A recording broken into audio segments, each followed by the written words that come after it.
Considéré comme l'un des plus gros marchés de la Nouvelle-Aquitaine, les Halles de Dax attirent de nombreuses personnes chaque jour et jusqu'à 10 000 tous les week-ends. Cependant, aujourd'hui, celles-ci manquent de visibilité et c'est dans cette optique que la municipalité a décidé de les restructurer. Quand nous avons fait les études de commercialité des halles, et en particulier avons travaillé sur les gens qui ne viennent pas aux halles, qui viennent au marché mais qui ne venaient pas aux halles, quelle n'a pas été notre surprise de nous rendre compte qu'il y avait des gens qui n'étaient jamais rentrés dans les halles parce qu'à la limite ils ne savaient pas qu'il y avait des halles à l'intérieur. Ces halles on ne les voit pas, il faut maintenant qu'elles s'ouvrent, il faut que les commerçants à l'intérieur des halles puissent présenter justement leurs produits, leur savoir-faire et valoriser leur métier. Et je crois que ça aussi c'est quelque chose que nous tenons vraiment à travailler. Ces travaux seront réalisés par le cabinet d'architecture parisien Reichen et Robert, qui sera chargé de réhabiliter les halles et de les moderniser. Les clients pourront alors accéder à de nouveaux services comme le drive ou la commande en ligne grâce à une connexion très haut débit.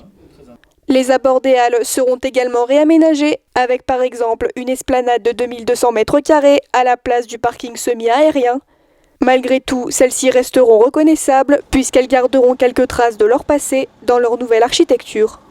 L'idée, c'était pas de tout démolir et de tout refaire.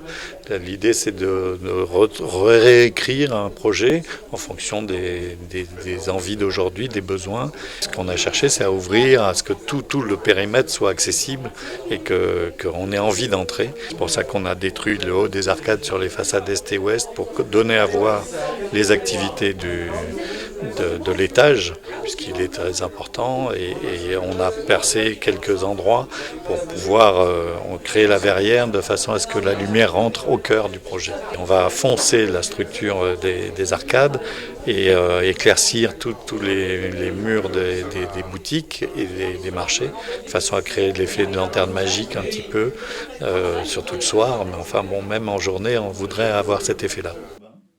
De nouvelles boutiques et de nouveaux étals viendront s'ajouter à ceux déjà existants.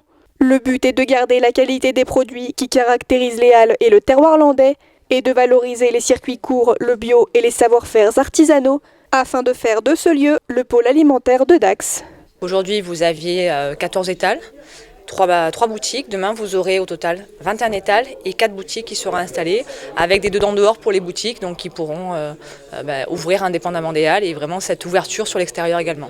L'ambition de ce projet-là, c'est d'être la plateforme visible, la vitrine de cette gastronomie landaise qui est connue et reconnue partout.